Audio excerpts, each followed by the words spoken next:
Hello everyone, this is Voidborn Games and I'm here to tell you how to make your own game launcher that can download, update and play games that you want.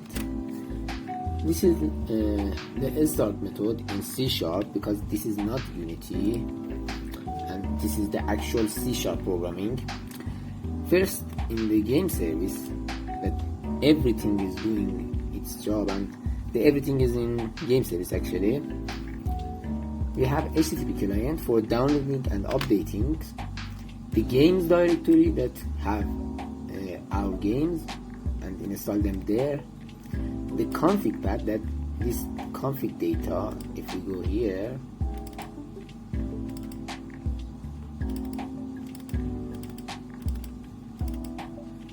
we can see that is a config.data file that holds our data for the games. And for example, it has a few DLCs too, but DLCs won't work currently. And we have a root path that gets our drive. Actually, the drive we have. I write this so people can see this message that says, "We're not responsible for any game that is not published by Voidborn Games. Take it at your own risk." Because this game launcher gives you the power to publish your game on this platform, this launcher, and everyone can do it. So I show this to everyone when they open the application for first time. Now we have this that gets called after game service. In here we say if we have internet, we are connected to internet. In here we say send a request with the 3-second timeout and get a response. If we don't get a response, we're gonna return false. But if we got a response or no content but a response, we're gonna return true. Then what we're gonna do is get a config file that is saving this link. I used Google Drive because it has version control and it's free. Then we get the data that is a JSON actually from the config URL using a HTTP client and get a string async. Be aware that in this type of application you need to use async methods, because if you don't, when the file is downloading, the application become completely unresponsive to user. And then we say if the data wasn't null, return the deserialized object that is a list of game from it. If it was null, or we doesn't have internet, we're gonna load games that is on our drive, and we can see it. Let me see here.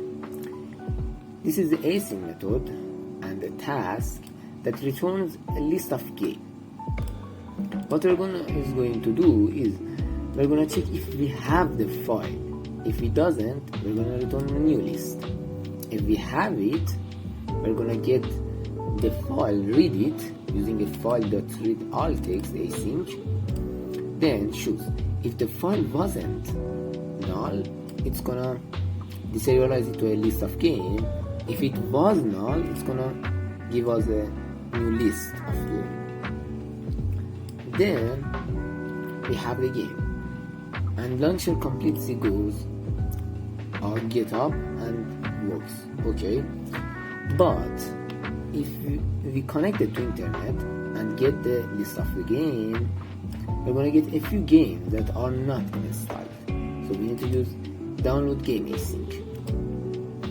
Just like here, we're gonna get the data but not in a string.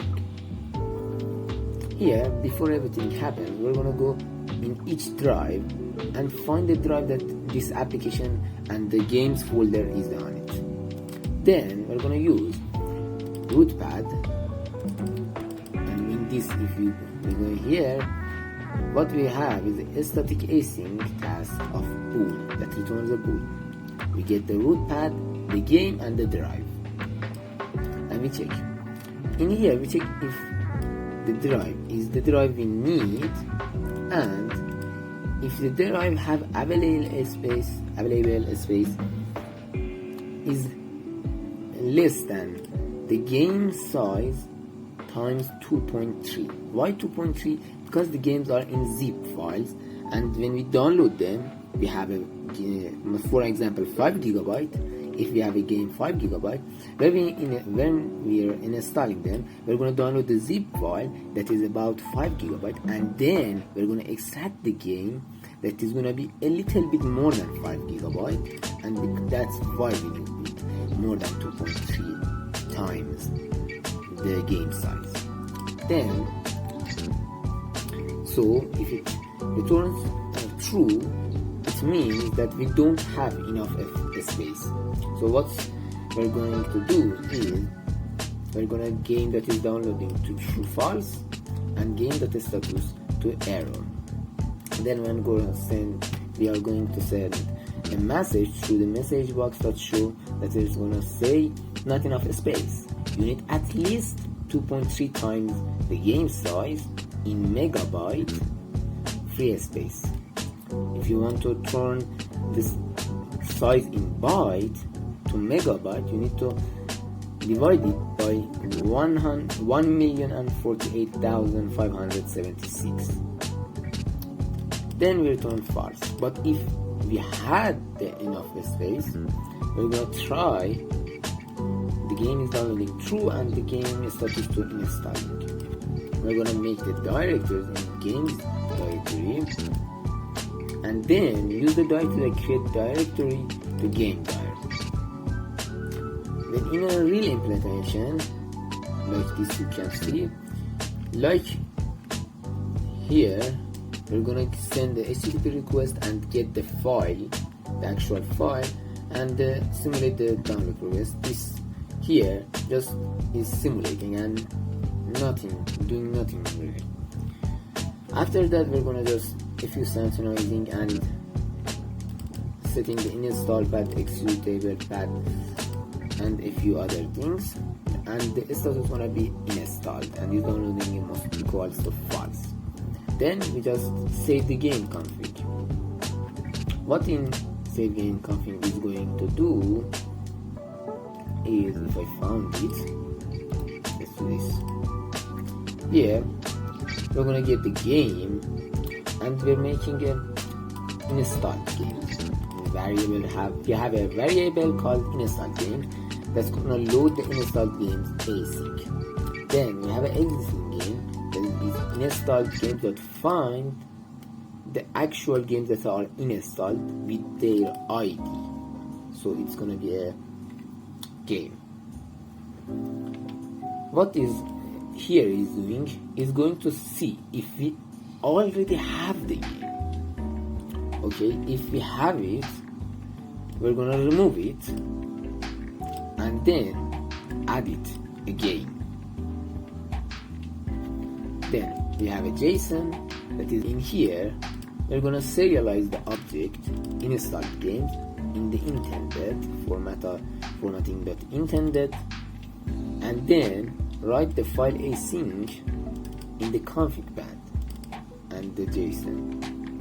And if we didn't, we're just gonna catch the exception, show it the message, and tell them that something went wrong. And this is all it do. In the update method, if you see it, is the same. It's just the download, but a little bit of difference. And you can see last updated equals to datetime.now, and most of it is the same in the download. And the launch game async, what it's gonna do, it's just gonna launch the game. First, we're gonna start in a try method and say if the game wasn't installed or the file of executable fat doesn't exist, we're going to return false and the game not going to start. But if we have the game installed and file exists, we're going to set the game status to running, have a process that start the game.executable path, and then await task.delay for 2 seconds and set the game.status equal to game status.installed.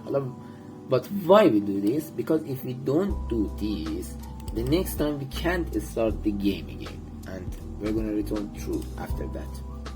And like other cats, if something went wrong, we're gonna say exception.ax game status.equal to error and show the error that happened, and then return false. And it's all that is happening. And if we go to here, you can see all the code that is here, and you can generate or create it like most of the codes, but this one is unique. Why? Because this is in HTML. This is completely like HTML, but a few different things in it.